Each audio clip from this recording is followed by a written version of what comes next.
I thought I lost my son forever, until he knocked on my door. Sometimes the greatest heartbreak doesn't come from an enemy.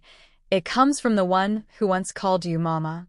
I lost my son to a world that promised him everything and left me with nothing but tears and silence. Years passed before I heard from him again until one stormy night in Boston, when a knock at my door changed everything. And as I opened that door, the past walked right back in. When I think of pain, I don't think of broken bones or bruises. I think of the night my son looked me dead in the eye on the cracked sidewalks of our Boston apartment and said he hated me. He was 15, angry, misled by the world and by my ex-husband's poisonous words.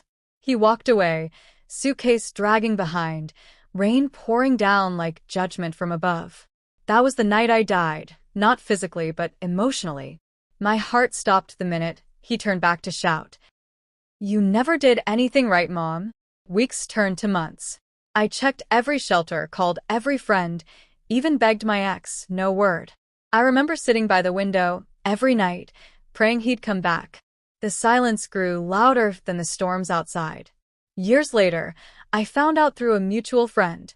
He left Boston, changed his name, and gone to Atlanta with my ex.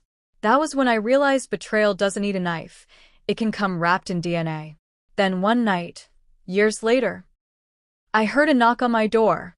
I froze at the knock, heart racing. But when I opened the door, it wasn't him. Just a delivery guy holding a parcel. But inside the padded envelope was a USB drive and a note, written in handwriting I'd recognize anywhere. "Mom, watch this. Forgive me someday."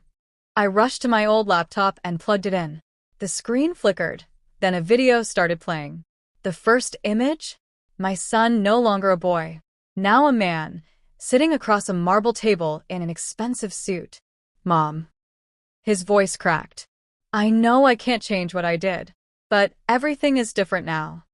Behind him was a banner that read, "AI Horizons Tech Summit, Keynote Speaker, Maxim Holt."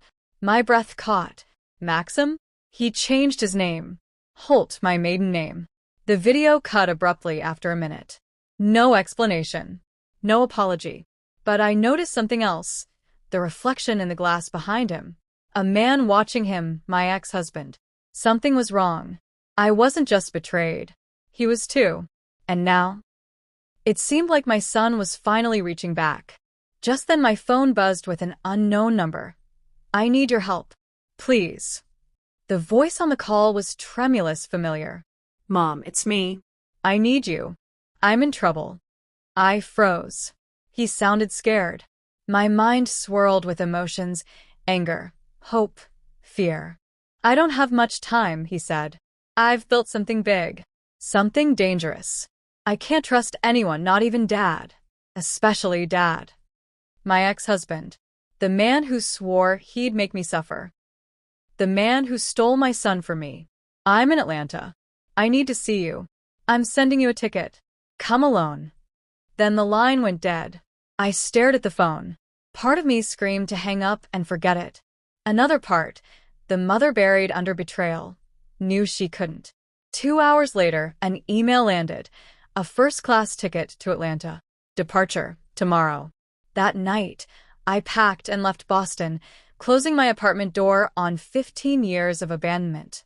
The Atlanta air felt thick with secrets. I stepped off the plane, scanning the terminal. A tall man in a black suit walked toward me. "Mrs. Holt." "Yes."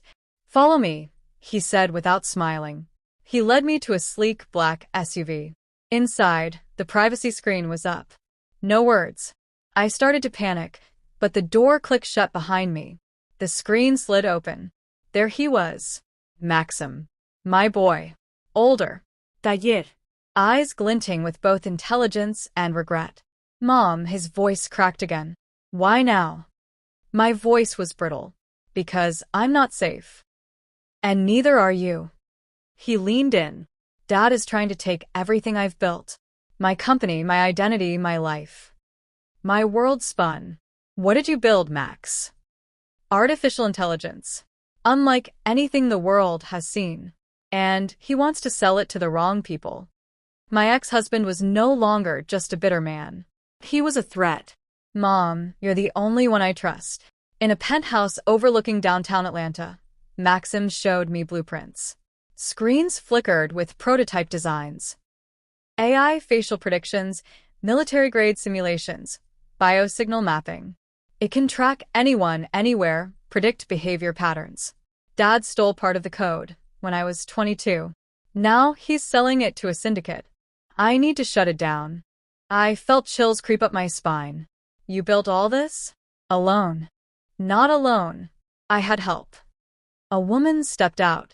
I'm Dr. Clara James, Maxim's partner. She extended a hand.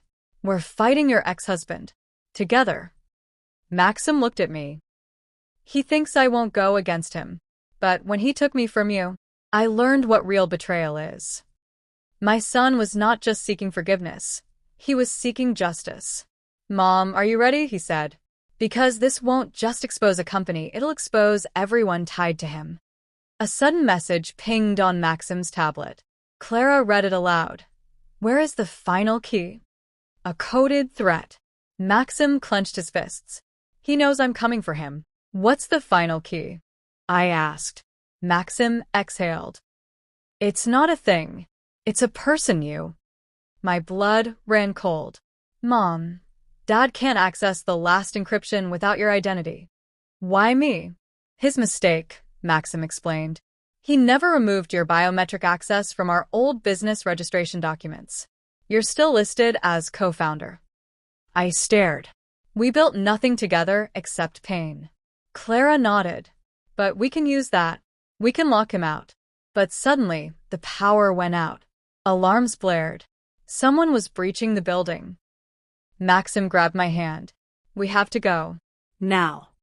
And just like that, I was running through a maze of shadows, with my son leading me like a ghost guiding me out of hell. We fled to Chicago, a rented condo overlooking Lake Michigan. Security was tight, yet we all felt exposed. Maxim paced the living room. He's too close. Dad always plays dirty. Clara pulled up surveillance data. This is from last night in Atlanta. Black van broke perimeter. No footage inside. Maxim cursed. He's working with cartel brokers now. Every hour counts. And then my phone rang. Unknown number. I ignored it. It rang again. And again. Finally, I answered. Margaret. My breath stopped. It was him. You think I don't know where you are? He whispered. You think that son you adore ever cared about you? He left you because you held him back. I wanted to scream. You turned him against me. A pause. Then, with venom. He always belonged to me. And so does everything he built. The line went dead. Maxim saw my face. He called you. I nodded, trembling. And I realized my ex-husband didn't just want tech. He wanted total destruction. And I stood right in the middle. I didn't sleep that night in Chicago. Every creak in the condo sounded like a threat. Every shadow felt sharper. And in my restless fog, I kept hearing his voice, my ex-husband's quiet menace echoing like a curse. He always belonged to me. The next morning, Maxim called us for a meeting. The sun wasn't up yet, but Clara was already at her laptop, typing furiously. We need to divert attention, she said. They've traced our route from Atlanta to here. It's only a matter of time. Maxim nodded. He looked pale, exhausted. There were dark circles forming under his eyes. But his voice was steady. I've arranged a public leak, he announced. A fake one. I'm giving them access to decoy servers, but they have to believe it's real. Clara raised a brow. You're baiting them? If we can't outrun Dad, we control where he ends up. My heart clenched. My boy grew up learning to fight fire, because his father left nothing but flame. We gathered around the laptop. Maxim took one last look at me. Mom, I need you to approve this. You're still listed as a silent founder. It won't go through without your biometric signature. He handed me a tablet. My fingerprint scanned. Then, just as the server pinged, the door handle clicked. Someone was picking the lock. Maxim mouthed, hide. Clara killed the lights. We heard footsteps. Heavy. Fast. More than one person. I ducked under the kitchen counter and held my breath as a voice I hadn't heard in years snarled, "He's close. Break everything if you have to." The condo door burst open, and 3 men in black stormed inside. I could hear drawers being yanked open, glass shattering, furniture crashing. My heart pounded so hard I felt it in my throat. I pressed my hand against my mouth to keep from gasping. Maxim gently held his finger to his lips, signaling for silence. Clara gestured to the window, the emergency escape route, but we were too exposed. We had to stay put for now. A man's voice echoed through the condo. "Check the office." He wouldn't leave without the drive. Another growled, "Boss wants him alive." The woman? "Not necessary." My blood froze. Suddenly, a vase fell near my hiding spot, sending ceramic shards skittering across the floor. The man closest spun around, walking toward the noise. My fingers curled into fists. I could feel my pulse in my ears. Just then, Clara's voice echoed from the hallway. "Hey!" The man spun toward the sound. Footsteps thundered down the hall. Maxim pulled me out from under the counter. "We need to move, now," he whispered. We crept toward the balcony door. Beyond the glass, the Chicago skyline glowed under the early dawn. Maxim slid it open, and we hurried outside. But just as we reached the fire escape railing, a gunshot rang out. Clara screamed. Maxim turned, horror twisting his face. We ran back in, only to find Clara on the floor, bleeding. She gasped, "Go now, they want you." Maxim grabbed her hand, eyes wild. "I'm not leaving without you." She jerked him closer, whispering something. He shook his head. "No." "Clara." I didn't know what she said, but I saw the fear in his eyes. Another gunshot shattered the glass. We had seconds to decide. Stay and die or run and fight another day. Clara's blood pooled on the hardwood floor. The apartment was in chaos. Overturned furniture, bullet holes in the walls. Shouts grew louder as the intruders scourged the condo. Maxim grabbed Clara's wrist. "We can't leave her." But Clara gritted her teeth. "I'm not dying today." Go. Now. She reached into her blazer and pressed a small device into Maxim's hand, a silver USB drive. "Everything we need, and everything they want." My pulse quickened. That small drive was worth millions, maybe lives. We had seconds. Clara pointed at the balcony. "Fire escape. I'll hold them." "No. Go." She crawled behind the kitchen island just as more men burst in. Gunfire lit the room like lightning.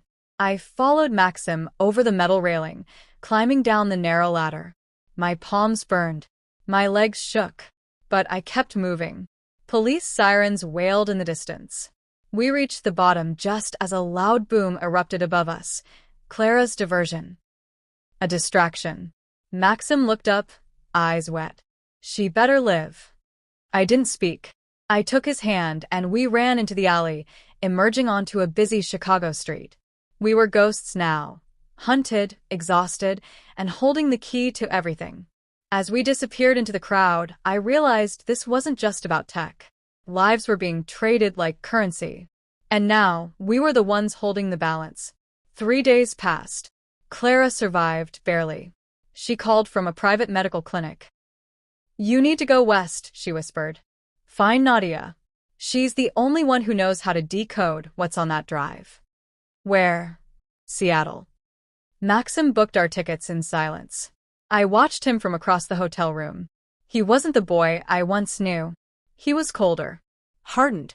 When we landed in Seattle, the weather was gray, a perfect curtain for secrets. Nadia was a ghost too, living off Pistachio Street by the docks. We approached her apartment. Maxim knocked using a coded pattern Clara taught him. The door opened slightly. A slender woman peered out, dark eyes, sharp jawline, cautious gaze. "Clara sent us," Maxim said. She scanned us, then opened the door fully. "Come in. But if you're followed, we're dead." Inside, walls were lined with servers and maps. The room hummed. "You have the drive?" she asked. Maxim held it up. She plugged it in, eyes widening. "This isn't just a program. It's an entire infrastructure. Global surveillance paired with predictive learning. Whoever controls this could force nations into their knees. My stomach twisted. That's why your ex-husband wants it, she continued. It's not about money. It's about power. Suddenly, her lights flickered. Servers sputtered. Oh no, Nadia muttered. They've tracked it. They're already here. And just like that, we were back on the run, racing against the clock and no longer sure who to trust.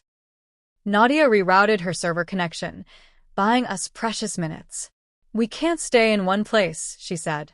But there's someone who can help. She pulled up a map. A contact in Las Vegas. Name's Kane. He's ex-NSA. And he owes me.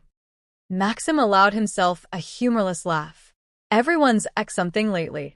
We boarded a midnight flight to Nevada, using new aliases. I clutched the USB drive like a newborn child. Vegas glittered, dazzling and soulless. Neon light masked dangerous intentions. Kane's office was underground, beneath an old casino. He greeted us in dim light. Nadia called ahead. He trusted her, which meant, for now, we did too. I heard you've got something people are willing to kill for, Kane said, eyes glinting. Maxim nodded. We need to dismantle it. Permanently. Kane leaned back. Then you'll need something else first. Something your ex-husband has. My heart tensed. What? A biometric override. It's tied to someone he trusts. He paused. And it's not you. Maxim stiffened. Who? Kane's face was grim. His second wife. The words hit like a punch. My ex-husband remarried, and this woman now held the key to shutting him down. But it wasn't just betrayal, it was a ticking time bomb. We need her, Maxim murmured. Alive. We tracked her to Miami. The second wife, Helena. A socialite. Beautiful. Rumored to be ruthless. She stayed in penthouses, traveled on yachts. Another pawn infected by my ex-husband's poison. We booked a room 2 floors below hers. Helena's schedule was predictable. Charity lunches, private spas, rooftop evenings. Maxim had a plan. Dangerous. Smart. We won't hurt her, he said. We just need her signature approval. Then the whole global structure collapses. He paused. She helped him. She knew what he was doing. I processed the layers. Betrayal, manipulation, blindness. Helena was just another version of me, but broken differently. The night was humid. Miami glittered under moonlight. We reached her floor. Maxim wore a stolen catering uniform. I held a tray behind him. Helena opened her suite door, surprised. Oh, room service? She asked. No, Maxim said softly. Your reckoning. Her eyes widened. She recognized him. Maxim? But he stepped in. You can walk away. Or go down with him. We placed the digital pad in front of her. She shook. I didn't ask for this. He said it was legal. No, I said quietly. He lied. To you. To me. To everyone. She signed. We left. The system lit up. One more lock undone. One step closer to justice. One soul, perhaps, saved from being destroyed by loyalty to a monster. Days later, in a San Francisco safe house, Maxim collapsed. His skin was clammy. His breathing shallow. Clara video called, furious. You didn't tell me. He was showing symptoms. What kind of symptoms? I panicked. Poisoning, she said flatly. Someone, the mole, laced his food weeks ago. Slow acting. Traceable only by blood scan. I looked at my son, trembling in his sleep. You need the antidote, Clara urged. It's locked in your ex-husband's private lab in Houston. This wasn't just a tech war, it was biological. Personal. Nadia looked at me. Margaret, he might not survive the next 48 hours. I clenched my fists, the mother in me roaring back to life. We're going to Houston. We're going to take what he stole. Not just tech, Clara, but my son's life. The fire in me wasn't quiet anymore. No more hiding. No more running. The hunt just turned around, and now I was the one stalking the killer who shattered my world. Houston's industrial outskirts were deserted at midnight, Just steel buildings and shadows. Maxim was too weak to come. Nadia stayed behind to monitor his vitals. That left me. I infiltrated the lab in the dead of night, dressed in black from head to toe. Access was biometric, fingerprint, retina, voice. My ex-husband's voice authentication played softly from a recorder I held. A relic from years ago. It worked. Inside, the lab was cold, sterile. I found the vault. Inside were several vials. One labeled V247, the antidote Clara mentioned. Footsteps. I hid. My ex-husband entered, flanked by guards. He was calm. Too calm. He walked straight to the vault, grabbed a vial, and spoke into a recorder. Prototype solution. For Maxim. Should he comply? My heart thundered. He knew. He was poisoning him on purpose. To control him. I stepped out of the shadows. You always were a coward. He spun, eyes widening. Well, Margaret, you're late, but not unexpected. He smiled coldly. If you'd just played your part, none of this fiction would have been necessary. What you call fiction, I call justice. I grabbed the sample. Guards lunged. 2 shots rang out. Alarms blared. But I was already running with the antidote in my hand. And for the first time in 15 years, I wasn't running from him. I was running through him. I didn't look back. The lab alarm shrieked as I sprinted across the parking lot under a buzzing orange streetlight. My ex-husband's guards were fast, but I was fueled by something they couldn't match. Love. I got into the getaway car Nadia had arranged, threw the vial into a phone-lined box, and sped into the night. The drive was a blur from Houston to San Francisco. 30 hours with 2 acceleration tickets and no sleep. When I arrived, Maxim was pale, barely conscious. Clara injected the antidote, hands shaking. We'll know in 12 hours. I sat by him, held his hand, whispered apologies, told him stories of when he was little, how he loved trains and space, how he used to say he wanted to fix everything. Tears slid down my face. That night, I watched over him like a sentinel. At dawn, he stirred. "M.O.M.," he whispered. I sobbed. "Welcome back, baby," I said. But there was no time to rest. Because somewhere out there, my ex-husband had just realized I beat him, and enemies like him, they don't forgive. They retaliate. The final game was beginning, and this time, I was ready to make my move. Within hours of Maxim's recovery, Kane sent word from Vegas. "He's unraveling," Kane said. "Financially, politically, personally. You broke his system." I watched the live stream. My ex-husband under Senate investigation, with reporters swarming outside his home. "He won't go down quietly," Clara warned. "No," I replied. "But we can make sure he can't climb back up." We'd built a portfolio of his crimes, blackmail payments, extortion agreements, illegal tech sales. All coded, all traceable. And today, it was time to flip the switch. We uploaded the files to the FBI, Interpol, and every whistleblower site worth its salt. Maxim pressed enter. The world watched the downfall of a titan. My ex-husband had built his empire on fear and manipulation. But now, judges, senators, even corporate heads were scrambling for cover. Clara leaned back, smirking. We just lit 1,000 fire. Maxim exhaled. One thing remains, his offshore accounts. If we take that, it's over. So we traveled to New York, where his last piece of power lived. The financial heart of America.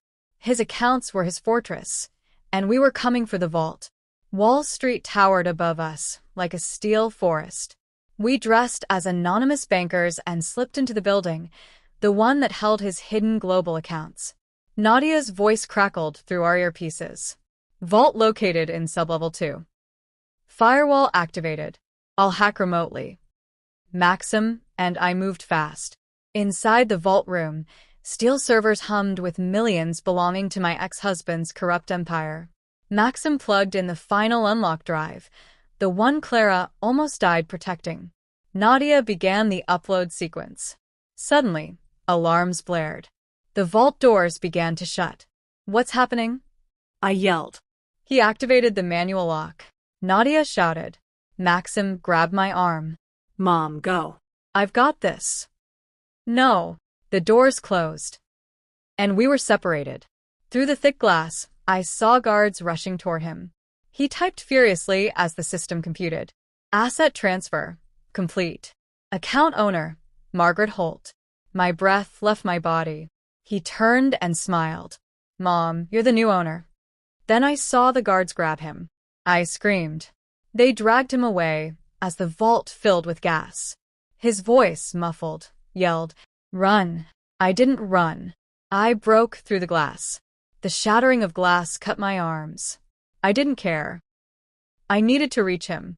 The gas filled the vault, thick and blinding. I fought my way to Maxim, slumped on the ground. I dragged him toward the exit, choking back tears and toxic fumes. Outside, Clara and Kane burst in. They pulled us out, sealing the door behind us. Maxim retched, coughing violently. Clara examined him. He's okay. Minor exposure. I exhaled. Kane looked at me seriously. You know you now own a billion-dollar collection of accounts? Not for me, I said quietly. Not for anything he built. Clara nodded. Then give it back to the world. So we decided. The accounts would be divided among charities, whistleblower protection groups, anti-corruption programs, the very things my ex-husband tried to destroy. We set the transfer to activate after our departure, and then severed all personal ties to the system. He had built these empires through pain. Now they would save lives. And for the first time, I felt peace brewing. 2 weeks later, my hands stopped shaking. We flew back to Boston, to the place where everything began. Maxim had regained his strength. Clara stood beside him. Kane had gone underground. Nadia returned to her server fortress. It was done.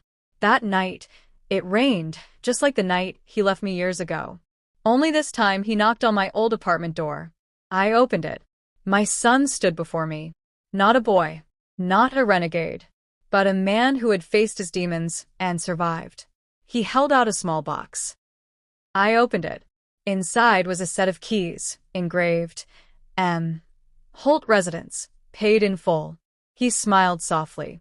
I got you the home you deserved, the one you built in me, even when I ran from it. Tears fell. I pulled him into my arms. We stood in the doorway, letting the rain wash away the years. The war was over. And justice, long overdue, wasn't just served. It came home. His eyes locked on mine. Mom, I know what you've been doing, he said. There it was. The moment I'd been bracing for, yet my heart stopped. He pulled out a manila envelope. I know about the lawyers, the investments, and the deal you destroyed. I felt the walls close and he wasn't yelling. He was calm. But his calmness was louder than the biggest scream. I want to know why. I swallowed hard. Because I needed you to feel what I felt when you walked away, when you chose wealth over family. You lost your sister, Daniel. I whispered, tears falling. For the first time, he flinched. Daniel stood by the window. I remembered everything, Mom. I was just afraid to confront it. He turned slowly. I was never angry at you for hating my choices. I was angry that you stopped choosing me. My heart shattered. I never stopped loving you, I choked. But I needed you to feel the consequences. He stepped closer. And what about Dad? I took a breath. He begged you to stay. He died with that guilt, I said softly. Daniel froze, as if weighted by the truth. For the first time in 17 years, my son silenced his pride. 2 days later, Daniel announced something that flooded every news outlet. He was stepping down as CEO. Rumors spread.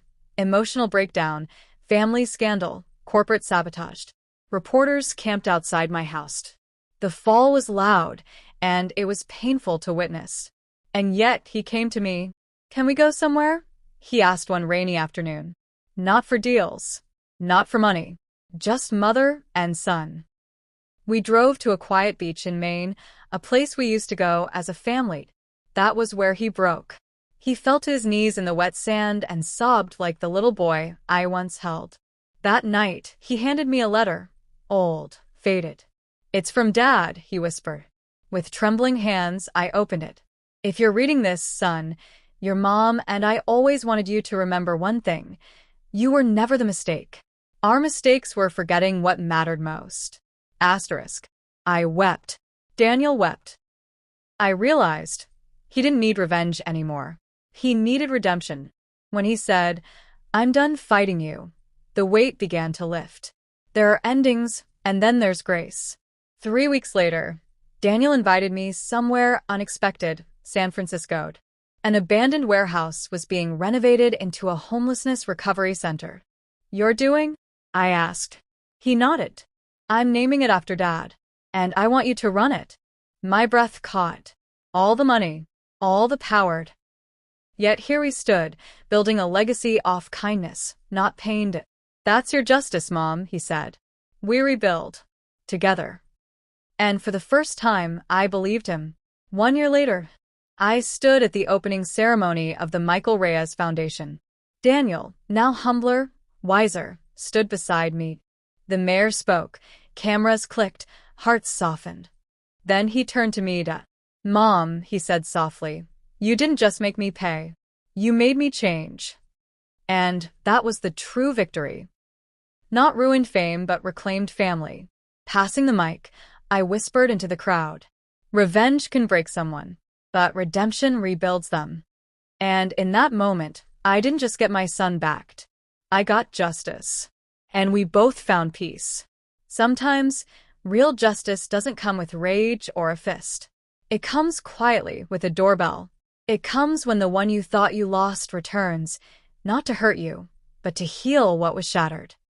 Thank you for listening to my story. Please don't forget to like, subscribe, and share my videos. Thank you.